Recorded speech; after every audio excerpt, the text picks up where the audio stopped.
The problem with functional art is you get compared to big box stores. It's hard to argue that. If somebody doesn't understand what it takes to hand make a piece of pottery, it's really difficult to argue with how that's different from a $5 mug you get at the store, which is why I like having students in here, because every single one of them has this conception that pottery is going to be easy. And then every single person who comes in says that's a lot harder than I had imagined.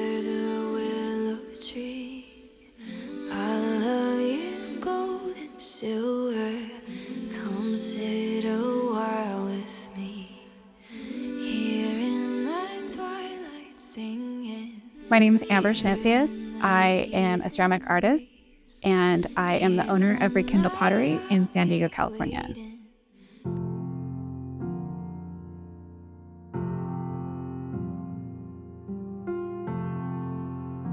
So the reason I named my business Rekindle Pottery is because my journey has had so many starts and stops. Every time I get into pottery, I'm like, yes, this is it. And then I stop and I kind of forget about it for a while. And then when I get back to it, it rekindles that joy and that calm and that zen in me again. Also, as I introduce students into my space, the beauty is I'm also rekindling artistic creativity, playful joy in adults who maybe haven't got their hands messy in a really long time.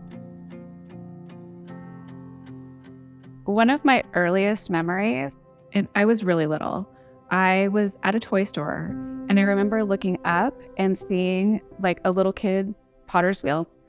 And it was just like somebody's hands around clay. I still have that memory like imprinted in my mind, and I wanted that. I don't know why. Nobody in my family worked with clay. Where I grew up in Southern California was a small town. So I went to public school and there weren't a lot of art programs in school, and also just not in the town itself. When I left college, I had a bunch of student loans, and so I had to get a job right away. I didn't have much money, and pottery requires equipment and space, so I stopped doing ceramics for 10 years. I was living in a house at the time. I had a garage, so I was just like, you need to stop spending money on classes, just start buying equipment. So I started saving money. I stopped taking classes and started saving money, and I bought my first potter's wheel. And then I needed a kiln. And then the garage was a 2-car garage, and it just became overflowing with pottery equipment. That's where I started my first home studio. As I started posting things and getting better, people started reaching out and asking, hey, if you sell that, I'll buy it from you. Enough people started asking me, and it was a safe group, right? Like it was my friends, it was family. Having that safe space to start, this little side business was what helped me make the path to make this something more in the forefront of my life.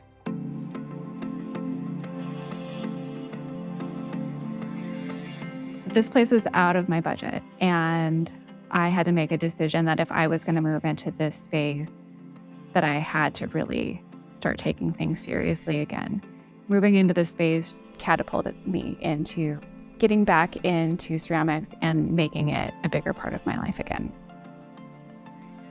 Of all of this, the financial piece of it is the hardest to power through and have enough trust in yourself that you're going to be okay, especially when you've had the comfort of something that's been so much more predictable. What I've created, I'm really proud of. It's safe. It invites curiosity and creativity. I get to share my passion, and people get to learn in a space that's non-judgmental, just free to learn. I can only touch a few lives doing that, and I'd really like to have bigger space and be able to offer something on a bigger scale. Being an artist, I have so much more to explore. What I want to be able to do is remind myself and give myself the space to continue to push myself and explore my creativity. Now that it's a business, what I don't want to lose sight of is my own artistic expression. The great thing about clay is you cannot be on your phone. Your hands are dirty and you have to talk to people. So It's also just it forces you to connect with people. But like my dream is to have a space in the community that people feel comfortable being. If things are bad in their life or the world otherwise, that they know that they can come and hang out in my space. If you're local to San Diego and you'd like to come visit me, I Rekindle Pottery ceramic shop here in Liberty Station. I'm in Barracks 14. You can either shop here, you come say hi, or you can take a class.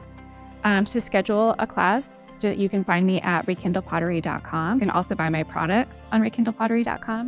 You can also find me on social media. I'm on Facebook, TikTok, and Instagram at Rekindle Pottery.